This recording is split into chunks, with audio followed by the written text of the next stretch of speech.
Hello and welcome to Transformation Now. Hi, I'm Rita, rocker, speaker, author, trainer with soaringhigher.rocks, and I'm going to continue my program of career development and maybe going into a whole different career or expanding and upgrading, just transforming your life in so many ways. Because like I mentioned last time, if you're used to doing the same thing all your life, or what family or a coach or a counselor or someone else said, well, you need to do this because that's really where you are. Like, no, because I mentioned in the last program that you can be farming all your life and turn it into a great job, or you can be an animal lab scientist and get out of the lab, or you can have been in military life for 20 years or more and turn all that communication, that lingo, into something that will be great in the civilian world. There are so many things that you can do just by, I can help anybody with that, but there are ways to get out of maybe where you are and you feel you're stuck, but you really want to be over here. And what lights you up? I've talked about that before. What really lights you up? You think about a particular career. You think about doing something, whether it's in sports, a competition, or law enforcement, or creative things. And I'll mention a little bit more about that in just a minute, but there's so many things that's like, oh, I love this, or maybe I do this for a hobby, but gee, I wish I could do this as a full-time position, because that's where my heart is. That's what lights me up. That's what makes me happy. And so no matter what anybody has said that you need to do this or that, because that's really, where your skill, no. Maybe your skills are there, but you have all these other things that you're good at, that light you up, that you really want to do. Don't let anyone ever tell you that you can't do something. I've seen way too many pictures, way too many film clips, watched too many programs where people were down and out, maybe literally living on the street or having all kinds of struggles, but they made it. Why? Because they weren't going to give up. And a lot of times we want to give up because we're tired of the fight, we're tired of the battle, we're tired of the struggle. And, sometimes it's also a matter of trying to remove yourself as much as you can from naysayers who are trying to keep you down to their level. And I don't mean run off and leave your family. I'm not talking about that. But a lot of times we have to get into more like-minded relationships with people who are positive, who can help lift us up. And I have done total transformation over the years in that, and I needed to. But, now I have certain people that I like being with. For me, they're Christians, and they're smart, and they're caring, wonderful people, where in my past life, there was a lot of abuse, drugs, alcohol, a lot of ugliness. And no, we can get out of that, and we can move forward. So always, pray for new friends. I've done that tons of times throughout the years, because, there might be a marriage and then a divorce, or being widowed, or different things that happen, maybe moving to a different town. And there's always things in life. Somebody goes this way and is more interested in something over here, but the other person's more interested in something over here. And so through life, we're going to end some friendships. Maybe they were for a while, and we learned from them, or we grew and had experiences, but then, people move on. So don't feel sometimes like being a reject. I have had a lot of fears of rejection, failure, and abandonment all my life that I have fought with, and still sometimes have to. And so make sure that you don't let people influence your life and say you can't go forward. Anybody can go forward. They can have missing arms, legs, be blind. I've seen way too many stories, so don't let anybody hold you down when you want to fly, when you want to get out there and soar, at soaringhigher.rocks, which is true. So I'm going to be talking today about preparing for your future and your career, in a lot of different ways. These are things that I saw and used and helped other people with when I was in human resources, but then afterwards too, as well as with career development programs. And so to successfully market yourself, especially if you're trying to get into a new career, you need to sell yourself and, your experiences. And I thought, oh no, I've always been petrified of sales. But actually, when we provide a service for someone, you give service to them or a product to them, you are selling. Is this something that's good for somebody? Is it helping them? Yes. Then why am I hung up about the fact that I'm selling instead of just going ahead and providing the service? So my fear of rejection held me down really bad, and it still bothers me a lot, of trying to sell a program or sell something thinking, well, I don't want to get rejected, so I'm not going to put myself in that position to be rejected. We do that in a lot of areas in our lives, but that is one thing that's so important, to share your skills, your abilities, your capabilities with other people who you need to be connected with and who need to be connected to you because you have what they need. Okay, so think about that a lot. That's so important. So write the definition of who you are in the workplace. Now, you definitely want to write one first, who you are in your life, in your home, in your personal life. Because a lot of times, people are not going to be writing down the things that they really are: capable, confident. Maybe they're a good mediator of children's fights. I'm working with a ministry right now on incarcerated and addicted women. And that's been very interesting to talk to them and see how much of a fight they're having, but yet they're working on moving up and getting out of those mindsets that they had of who they are. And so my who they are was always pretty negative, and because I had so many problems with unworthiness.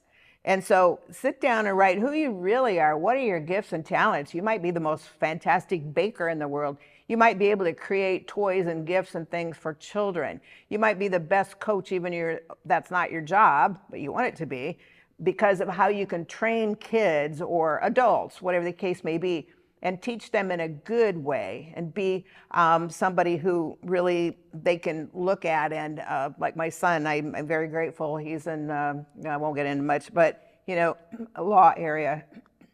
And people love him.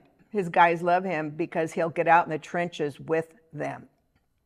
I'll never leave a guy. He said that more than once. I'm not leaving my guys, because he's totally dedicated to them and to some of the people that he's really helped that were in really dire needs as well. So think about who you are in the work, who you are in life, and then who you are in the workplace. Maybe always on time, always reliable. You will stay late and help other people.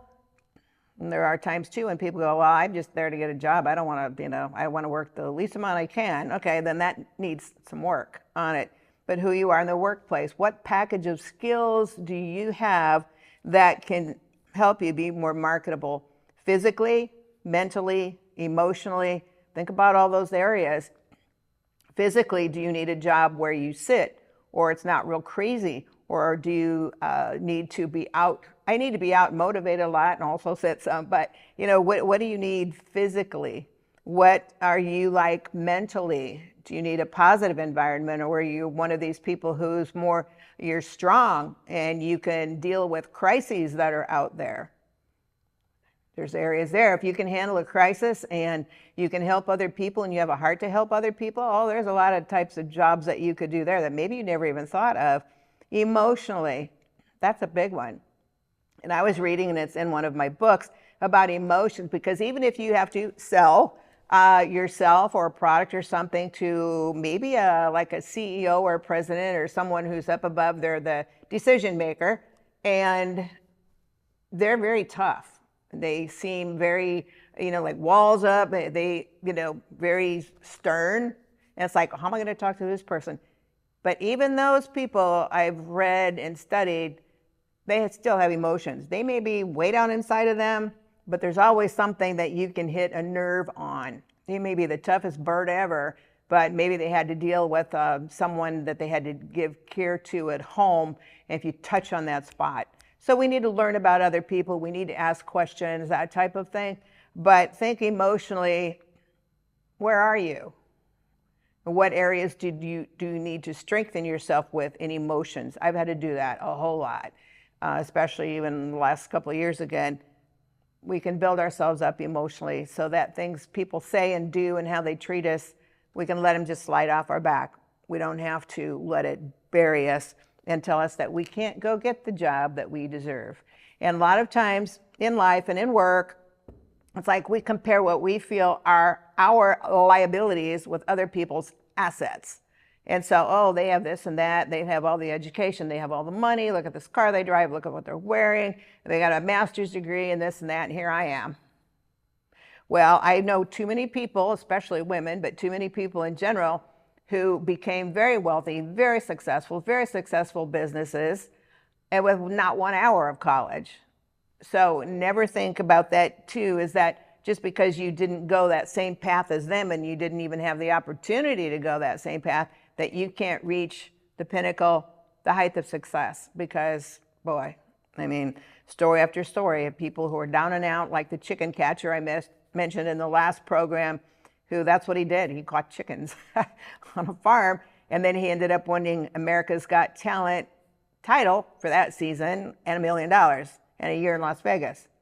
Okay, he went there that day. He woke up that morning. He was a chicken catcher. At that night, that first night, they passed him through because everybody loved him, and then it was just up from there. So there can be an opportunity for you that just hits one day, and then bam. I mean, even Joseph in the Old Testament, he had been in prison for something he did not do, and he was in there for 13 years, which is awful, for something he did not do. But God had a plan for him. So he wakes up that morning, he's still in the prison, he's still ministering. He had favor with all the people, the jailers and all that. He helped everybody in there. That morning, he woke up still in that prison. That night, he was in Pharaoh or the king's palace. Same day. So don't ever feel like you can't get out of a hole, a rut that you're in, and just work on who you are. I know I am his daughter, you are his daughter, his son. So a lot of times we just have to turn our sights that way, and made in his image, not ours. He keeps telling me, keep my eyes on him. It's like, okay, I'm really working on it. So think about that. But compile a list of as many achievements, both personal and professional, as you can. Personal achievements, they could be, even personal things. It's like, well, why? This is a career. Because personal achievements contain a lot of valuable and saleable skills. You may have headed up team efforts, fundraising for your children in school. You may have done that. You may have helped coach in Little League. You may have created or participated in craft fairs that made a ton of money for a school or an institution or something like that. You may have loved being on stage and done plays in school. There are so many things. You may have been the head of the, math group in school. Something that's not mine, but anyway, there's so many things that you did. Well, you have skills in all those areas. Those are marketable skills that you put into your resume because you love them, you're good at them. Maybe journalism. You were on the journalism group in high school and helped create the yearbook, whatever the case may be. There are so many skills and abilities that you have had in all these other areas. Maybe you were the best babysitter when you were in school and everybody wanted you. So it may be more of a child care area or a child learning or something like that that you would love to do. You're doing something totally different, maybe in customer service or whatever, but yet that that's where you shine. You have a kind heart, you care, you want to educate and teach people. So think about that too. Everything that you did in school even is a saleable, valuable skill. So you don't want to let any of those things go. And write a description for each achievement. Okay, that could take some time, but this is all about your life, your future, your career. So then a description of each achievement, what it did, how it made you feel. Did people love your products that you had at your craft fairs? You're in a very creative mode maybe, or, you could be an entrepreneur. Like people on Etsy. Etsy is one of these that people create, they make things, and they make a lot of bundles of money because people go to Etsy because they want to see, oh, what can I get? Something cool, something different. And so if you're creative, that would be a good one to look up and to check into. So write a description of each achievement and use action words, very important. Organized, created, negotiated, led, sold. Words like that are active, that show you are active. And so don't put them in a passive, stance like, organizer, okay, of what?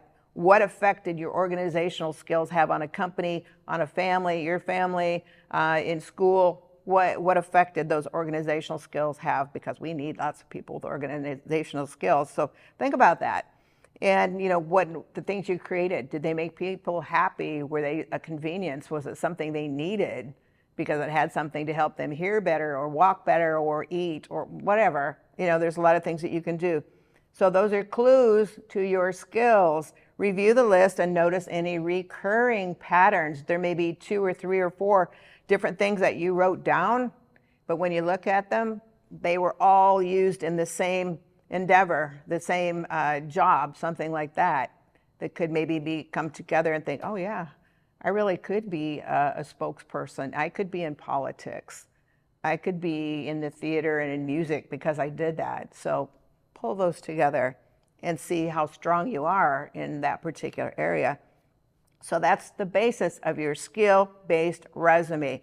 Some people still do chronological resumes where it goes by date, what you just did most recently or are doing, and then what was before that and before that and before that. You don't want to go back more than 20 years unless there's something really, really valuable that you're looking for now, and then maybe you could put it in your experiences. Especially for older people, if they go way back, to the 70s or something like that, there is a lot of age discrimination out there. I hate to say, but there really, really is. And so we have to be careful that we look like we are updated in our skills and our mindset, and that we're not going to go back to something we did like, back in the 70s, because a lot of times, especially depending on who's reading the resumes and looking at these things, it'll be like, flip that one out. And it's just proven that there is a lot of age discrimination. So people really have to be updated and show that their experience is so valuable and what their experience is doing to help other people. I think it's critically important that the younger generation, especially being a lot more technical, and the older generation work together, not judge each other, because there's a lot of that, but work together. We learn from each other. We really do. When I'm at that ministry with those women, they're of all ages, and I listen because I can learn from them too, what life is like, what's going on. And so we always want to do that. And, I read where, okay, if you're going to go trick-or-treating, which I wouldn't recommend anymore, but anyway, take goodies, take candy to like nursing homes, retirement centers, and you can get goodies from them too. However, what you're doing is you're communicating with them, you're sharing a lot of joy in life with them, and then they can a lot of times share a lot of love with you, a lot of experiences, a lot of wisdom. So it works both ways. So, let's all try more to bring people together of all ages and really be able to communicate and learn and respect each other. So again, think of things. I wrote out a couple other things down here too, personally, like Little League. Maybe you're great with Little League. You could be great with kids, or maybe, in a sport that you would like to do first aid. Maybe if you're in first aid, you could be an EMT or a paramedic or something like that, because you really have a heart for that. I remember I had a friend, I don't know what happened to her now, but was a nurse all of her adult life. And we were talking about IVs. I've had tons of IVs, and I said, I hate those things.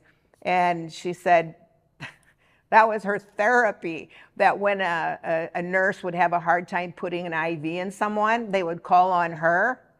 And that was therapy for her, to put in someone's IV. And I thought, whoa, I've never heard that one in my life. And I thought, well, okay, I guess you're gifted in that area, hopefully, to do that. So you just never know. Sewing, you're really good at sewing, really creating. Well, heck, you could make toy doll clothes. You could make men's clothes, all kinds of things. Creative. I talked to a lady who has a PhD. She's works at University of Nebraska at Omaha. And when another gal and I talked to her a couple of weeks ago on the phone, she said that her 2 daughters were teaching her how to sew on a Sunday because they wanted to create a line of clothing. I thought, okay, your mom's really busy. She's doing a couple of different things. But I thought, well, what the heck, why not? At school plays, a lot of creativity. Or maybe you weren't in the play and you were kind of shy on that, but you could build great scenery. You could help with all the electronics and the everything that goes along with the electronics and the recordings and the microphones and all of that. So even if you were in a school play and you weren't in the play itself, what did you do? Maybe you were the ones who kind of created the copy that was out and the visuals that people could see advertising it. Might be a great opportunity there. So always think of all those things. You were the top Girl Scout cookie salesperson. Now, I'm not going to go to anybody's door and knock on their door. You know, that's just me because I have that fear. But maybe you did such a good job and you lit up when you did that. So you might be a great person for any kind of a sales job where it lights you up when you think of that product or that service. Let's think about those things too. Again, like one topic is influence. Are you an influencer? Now we see a lot of that on TikTok and stuff, influencer, and I'm really not talking about that type of personality or temperament, but you have a knack for influencing people through possibly your leadership skills. They stop, they listen, they follow you. Your speaking skills, because you really enjoy it and you know how to speak to people in the right way. You watch how they're reacting to you and you respond accordingly, and you can enunciate clearly, things like that, and project your voice well instead of being very mousy quiet. So you might have something in a speaking area or as a teacher, something like that. Marketing, you know, you like to create ideas and programs and plans and see how you could help people to create the right image, the right brand for them. Be in marketing. Motivating people, not manipulating, but motivating people. You know, motivational speakers are some of those popular people because they help others to see their gifts and their skills and help build them up so that they get the confidence to go out there and do what they are gifted to do. Motivating is awesome, so think about that as well. And then again, not manipulating people, but motivating them not to do what you want them to do, but motivating them to do what's right for them, to grow and to learn and to go forward. So again, that can be good or bad. So weigh how others influence you, and then watch carefully by their reactions and how they talk to you, how they treat you. Do they want to be around you? Do they not? You know, how they're looking at you. Because a lot of times I've swallowed my pride and I thought, oh, I need to change this a little bit. And then everything's fine in that area. So think about that. Organizational skills. Well, you like to monitor, you like to track, you like to make spreadsheets. And then things like that that have an ability to help other people. I know a couple people who also did organizing. They would come into someone's home and maybe the home was a mess, the closets were a disaster, the kitchen, all of that kind of thing. And so what they did then was they were able to totally organize their home or a certain area of it. Organize a library. I mean, you know, there are so many ways. If you're the one who keeps the family calendar, okay, that shows you have good organizational skills. And there's a lot of opportunities for that, or even in big industries where people need to organize, you know, come together. All these different departments need a central hub where they're all organizing and sharing information with each other. Our law enforcement needs more help on that, but organizing where all the people can come together. So there's a lot of areas if you have organizational skills that you can be in. So it's not just a family calendar or a small business. It could go very large in, you know, that type of work. Operations managers are organizational people. They have to help kind of run the industry, the business. They have good operation skills, which means they're very organizational in their abilities and how they see things and how they want to slot things and bring things together. So helps is another one. That's probably my biggest one. You derive enjoyment from teaching, encouraging, nurturing, and counseling. So if you have a heart for all of those things, that's an area of helps. Counseling, social work, just helping, you know, again, in coaching or something like that. Child care, there's a lot of things you could do. A lot in ministry for people who have a gift of helps. Creative, you're artistic, theatrical, creative in designing products, designing environments. It could be designing, you know, architectural. It could be products that are helpful, whether it's for your skin, hair, nails, kids' toys, whatever the case may be. So you're creative, you love artistic types of work. Analytical, definitely not me. You enjoy math, analyzing data, and keeping up with the latest scientific developments. There's a lot of areas in there too that you could do and as an analytical person. But if you also, the right brain more creative, the left brain more analytical, maybe you're both. then hey, you know, you can take all these scientific things or all the math and you can be on stage or train people, be a teacher or something like that, where you're using the analytical skills, but you're also using your creative side to think of great ways to teach other people, to help them understand what's going on in those areas. And the last two then is producer. Okay, so you like to see the fruit of your labor, using your hands, creative things. Like the doctor I mentioned one time, that he was a very successful doctor, but he just wanted to get out of that. So he left his practice. He went up in the mountains and did silversmithing because that's what he really wanted to do. Boy, well, that was a different change in his life. So you like hands-on skills, whether it's cooking, making crafts, construction, or building projects. So much you could do if you're a producer of something, products, services, agricultural, whatever the case may be. And then the last one is adventuresome. Okay, you are competitive and you like to take risks. There's lots of programs on TV about risk takers. I mean, it's like, gosh, you know, you're risking your life. Things you're doing are extreme sports are crazy. But, you know, risk takers, law enforcement, firefighting, military, a lot of the athletics and the people who are, you know, are adventuresome too, that are in the Olympics. So that's another thing. So think about all those things. Come up with your list, create your life's vision, and I'd be happy to help you anyway, but do that and you'll see changes that'll just totally transform your life. Best wishes. See you next time.